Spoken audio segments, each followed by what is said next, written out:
नमस्कार। आज मैं आप सबसे नारी जागरण के बारे में बात करने वाली हूँ। चाहे आप स्त्री हो या पुरुष हो, लेकिन ये बात हम सब के लिए बेहद अहम है कि हम इस बात पे गौर करें।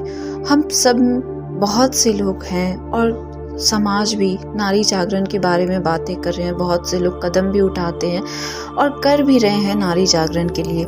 लेकिन नारी जागरण सिर्फ कुछ लोग, कुछ महिला, कुछ पुरुष के करने से सिर्फ नारी जागरण सफल नहीं होगा, क्योंकि कुछ लोग हर जगह, हर गली मोहल्ले या शहर में अगर नारी जागरण के लिए काम भी कर रहे हैं तो सिर्फ वो मिल कर के पूरी तरह से नारी के साथ जो कुछ भी गलत हो रहा है उससे बदलना थोड़ा मुश्किल है। आज मैं आप सबसे इसलिए इस बारे में बात कर रही हूँ क्योंकि कुछ वक्त पहले मैंने भी कुछ ऐसा देखा जहाँ पे किसी नारी के साथ में वो अपने बच्चे की वजह से, परिवार के दबाव की वजह से उसके साथ गलत हो रहा, अन्याय हो रहा और वो सहन कर रही थी। लेकिन उसके आसपास के लोग जो हर रोज उसके दर्द को देख रहे थे, पर किसी ने उस बारे में आवाज उठाने की कोशिश नहीं की। मैं आप सबसे ये कहना चाहती हूँ कि क्या धर्म क्या है, अध्यात्म क्या है? क्या अध्यात्म, पूजा पाठ, सिर्फ मंत्रों का जप करना, भगवान की पूजा कर लेना, क्या इतना ही सिर्फ हमारा धर्म है? क्या ये कर लेने से हम धार्मिक हो जाएंगे, हमारा अध्यात्म जीवन आगे बढ़ जाएगा? अगर आप में से कुछ लोग ऐसा सोचते हैं तो माफ कीजिएगा, आपका आध्यात्मिक जीवन आगे नहीं बढ़ रहा, क्योंकि अध्यात्म वो है जो आप अपने आसपास गलत देखते हुए भी उसके खिलाफ आवाज उठाएं, चुप ना रहें। अपने अंदर के डर को खत्म करना ये धर्म है। अपने आसपास की बुराइयों को मिटाना ये धर्म है। हम में से बहुत सी महिला ऐसी हैं जिनके साथ में इस बात का डर है कि अगर हमारे आसपास किसी महिला के साथ गलत हो रहा है, वो अपने पति के साथ अन्याय को सहन कर रही है, या फिर कोई लड़की अपने घर में परिवार के साथ अनसेफ है, उसके साथ किसी मोहल्ले में कुछ गलत हो रहा है, और हम ये सोच करके, हम देखते हुए भी ये सोच कर चुप रह जाते हैं कि पता नहीं अगर हम कदम उठाएंगे तो हमारे साथ क्या बुरा हो जाएगा, कहीं हमारा परिवार हमारे खिलाफ तो नहीं हो जाएगा, हमारे दोस्त हमारा साथ देंगे या नहीं देंगे, कहीं जिस इंसान के लिए हम उंगली उठा रहे हैं वो इंसान हमारे साथ तो कुछ बुरा नहीं करेगा। लेकिन आज आप स्त्री या पुरुष जो भी इस बात को सुन रहे हैं, खास करके स्त्री, जितनी भी महिलाएं इस बात को सुन रही हैं, एक बात आप अपने जीवन में याद रखिए। जब भी आप किसी के साथ हो रहे अन्याय के लिए जब आवाज उठाते हैं तो स्वयं परमात्मा आपके साथ खड़े होते हैं आपका साथ देने के लिए। आपको चुनौतियों से लड़ना पड़ जाएगा, आप किसी परेशानी में आ जाएंगे अगर ये सोच करके आप अपने आसपास हो रही किसी महिला के साथ गलत देख करके चुप हैं, तो आप अपने जीवन में सबसे बड़ा पाप कर रही हैं। चाहे आप अपने घर में, अपने मंदिर में कितनी भी पूजा करती हो, मंत्रों का जप करती हो, रामायण पढ़ती हो, गीता पढ़ते हो, कुछ भी करते हो, लेकिन अगर आप अपने आसपास महिलाओं के साथ गलत देख करके चुप हैं तो आपका ये सारा पूजा पाठ व्यर्थ है। इसलिए आप सबको ये बात मानना होगा कि जब आप अपने आसपास गलत देख रहे हैं, और इस बात का आप डर निकाल दीजिए कि जब आप किसी के लिए आवाज उठाएंगे तो आपको किसी बात का डर है।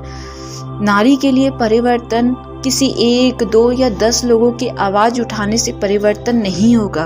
परिवर्तन तब होगा नारी को लेकर जब हर नारी अपने लिए स्वयं खड़ी होगी।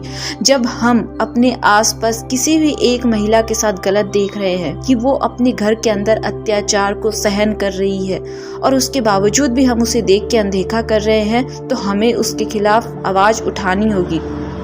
और उन सभी नारियों को भी मैं ये कहना चाहती हूँ कि चाहे आपकी कोई भी मजबूरी है, कोई भी, आप अपने बच्चे के लिए अगर किसी भी अन्याय को सहन कर रही हैं, या फिर आप अपने परिवार को लेकर के, अपने माता पिता को लेकर के, समाज में लोग आपके बारे में क्या सोचेंगे ये सोच करके आप किसी भी अन्याय को सहन कर रहे हैं, तो आपको इन सारी चीज़ों से निकलना होगा, क्योंकि आप किसी की सोच को बदल नहीं सकते जल्दी, जो आपको लेकर के गलत सोच रहे हैं। अगर आप लोगों की सोच के मुताबिक चलेंगे तो आप अपने जीवन में कभी अपनी तकलीफ़ों से बाहर नहीं निकल पाएंगी।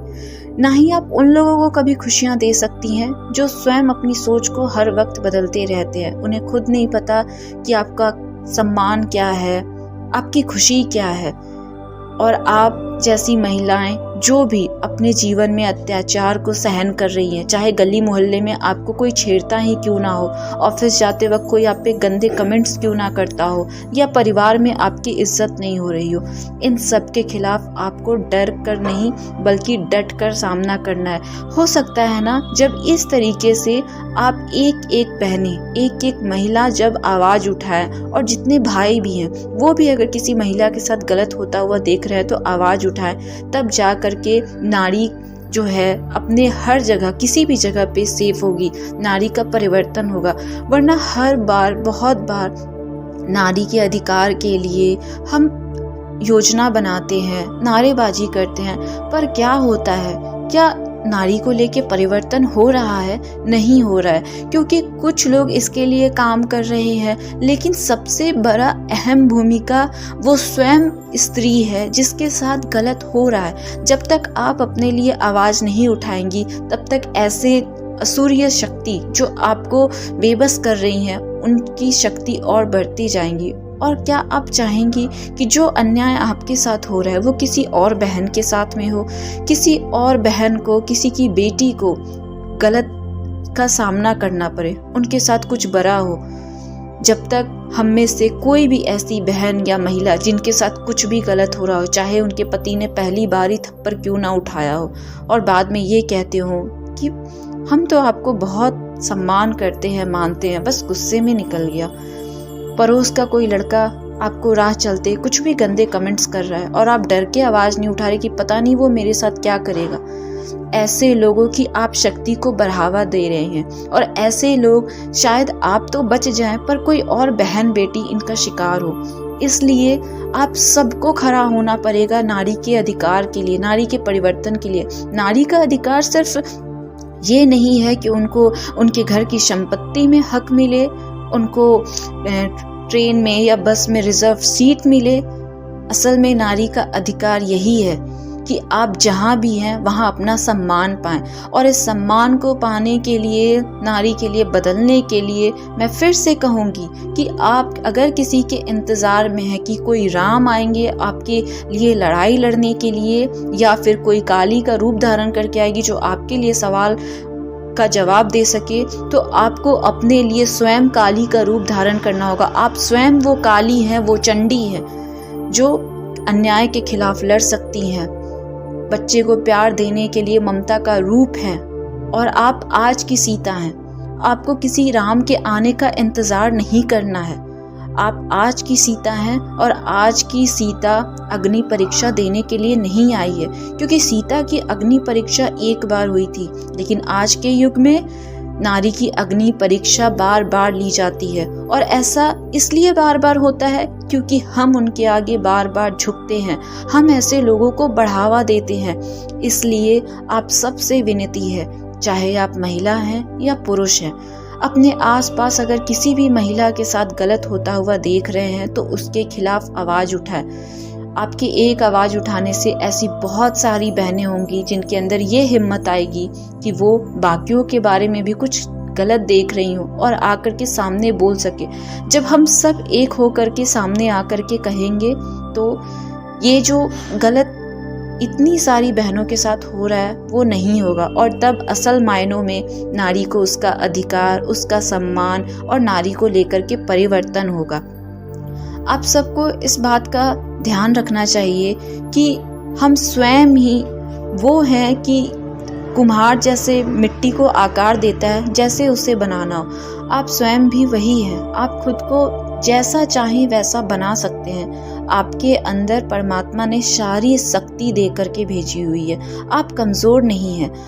आप जो भी बहनें अगर अपने आप को कमज़ोर समझती हैं तो आप कमज़ोर नहीं हैं, आप बहुत बहादुर हैं। बस अपने अंदर की इस शक्ति को पहचानिए और अपने आसपास हो रहे गलत के लिए आवाज़ उठाइए।